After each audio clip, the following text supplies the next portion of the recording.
So then, after the fighting concludes between Thug and the 4th Army Corps, two characters are left standing exhausted and staring into space. One staring in despair, while the other in relief. Hello everyone and welcome to the Anime Zillia, and today let's talk about the Versus Kallavan story arc within the Tower of God webtoon series. A fantastic arc filled with some amazing artwork. The choreography and the colours used in every single panel were absolutely stunning. SIU did a fantastic job in that regard. Plus, we also got some very heavy emotion from both sides, and many different characters.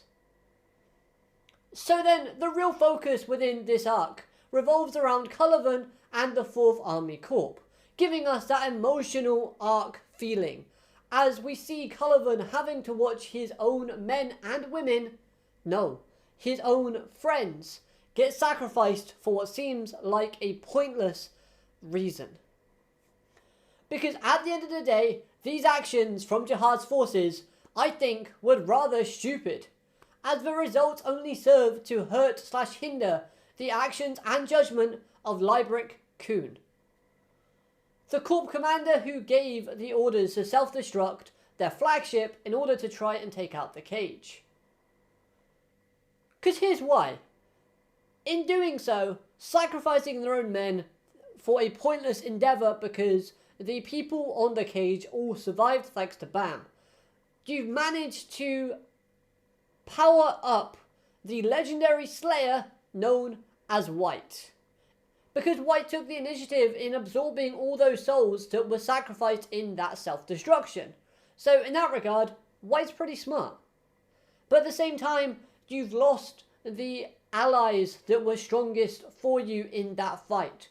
Kallavan, Eri Bright, and all the other people that serve under Kallavan that survived are now feeling lost. They're feeling abandoned, and they've got no will to fight.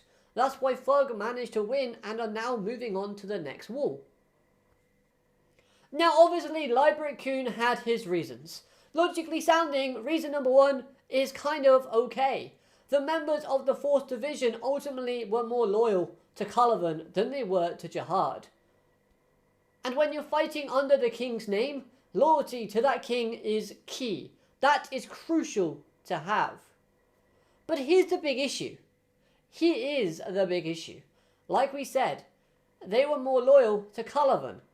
But who's Kallavan loyal to? The King Jihad. So in that respects, if whatever Kallavan does, his men and women are going to follow him in doing, then as long as Kallavan is loyal to Jihad, then it makes his men and the people that are serving underneath Kallavan loyal to Jihad as well. So that dilemma is just flawed. At the end of the day though, it's very clear that Librick Khun wanted or just needed a reason to get rid of them to make way for the new 4th Division members that we get teased at within this arc.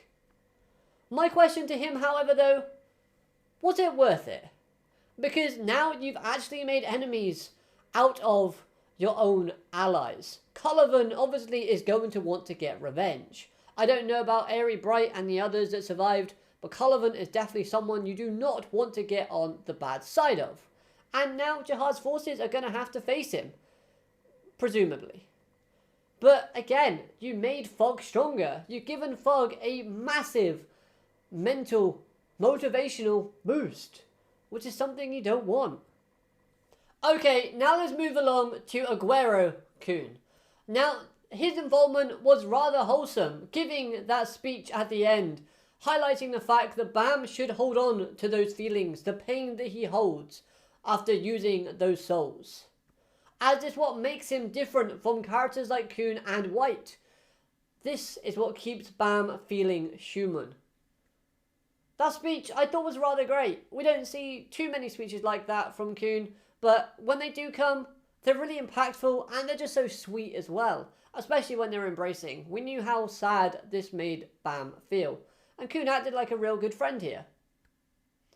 Now, although I like the plan Khun laid out in how they ended up taking down the branch leader and the sniper girl from the last arc, I was feeling a bit underwhelmed, as they were hyping up this big victory for Doom and Paul, taking down that branch leader and getting some sort of revenge.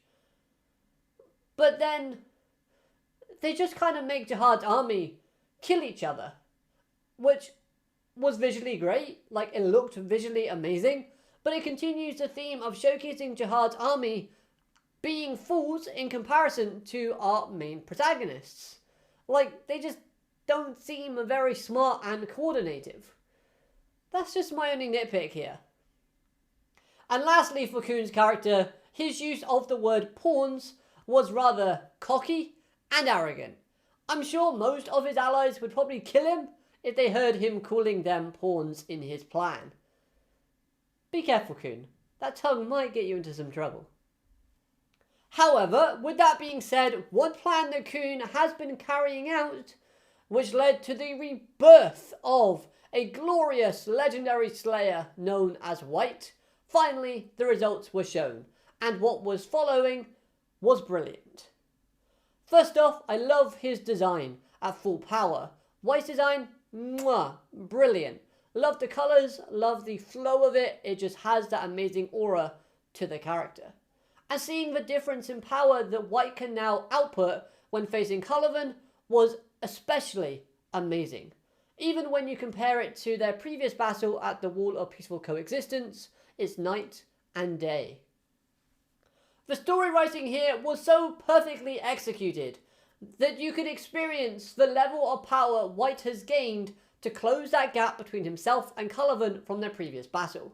And this makes sense from a logical standpoint. Yes, you can factor in the fact that Kallavan was fighting Bam and Karaka before, which gives White a small advantage. Again, it's barely an advantage, considering the fact that the minimal damage that Bam and Karaka did to Kallavan in their previous fight.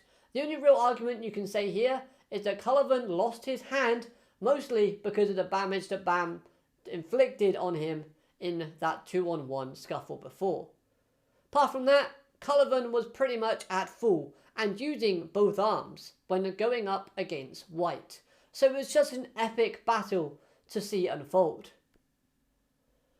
With that being said, with the now development of White wanting to be a mentor to Bam, showing him how to burn/use the power of the souls within him, just because it would make Bam's soul more delicious to devour when the time is finally right for White to do so. I found this both funny and creepy, yet a little sweet at the same time. Call me crazy, but I like seeing that White enjoys a good fight as well, and views the souls of people being more tastier when the owner has struggled and given White a thrill. So a serious fight is what White craves, as well as obviously their soul. But at the same time, when a Bam versus White serious fight does happen, it's going to be very interesting. So then, speaking of Bam, it was great seeing what SIU has done with his character within this arc. He's gained more mental development as well as unlocking more skills for our protagonist.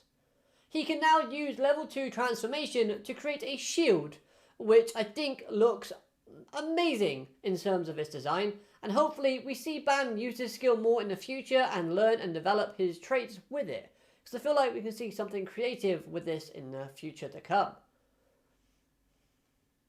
As well as the fact is, we see Bam use the power of the souls he gained from White way back when the Hell Train was a thing. Creating a bow and combining this power with the Thorn's teleportation skill to safely teleport people within the cage in a safe location. However, this skill does come with some mental development/struggles for our main protagonist, as Bam starts to question his right to use this power. And then when you add the feelings of sadness that he shows after burning through this power and using it, this all just helps to humanize Bam even more. Bam's character continues this theme of Bam being different from Jihad, gaining power just like Jihad did and getting stronger and stronger, yet still remaining what keeps him human, keeps him, relatable to us as the reader. And you know what? I really like that. It's great story writing, and I'm so glad that's the direction they took it in. And yeah, I like the fact as well that when Bam was struggling with should he use it, is he able to use it in terms of does he have a right? He goes, hold on a minute. I've already agreed that I'm moving forward and I'm trying not to let these people dying around me affect me. Although it does affect me and I can't get away from that, how should this decision be any different? I need to do everything it takes to survive and rescue my master. I know it's being selfish, but it's something I told myself I have to do, and I have to commit until the very end and do what is necessary. And that again, loved it completely. Now this whole idea of Bam gaining more power and being like Jihad but keeping his humanity was something that no one was concerned about. And that's thanks to the seeds of doubt that Jihad himself has planted. Now part of me was thinking that this wasn't really Jihad and just looked like him. But at the same time, because the design was very young, the design itself does match up to the design shown in the Hidden Grove Traitor flashback where we see Kallavan and Jihad interacting. So I am led to believe now that that was Jihad talking with Doan in her flashback. And that whole line about Jihad saying, I've known Jihad for a long time, which is his way of misleading Doan, making her believe that she's not really Jihad. Because at the time, she hated Jihad and wanted to kill him. And at the same time, if she had gotten information from him, knowing that that's Jihad in front of her, she wouldn't believe anything that he says. So, it makes sense.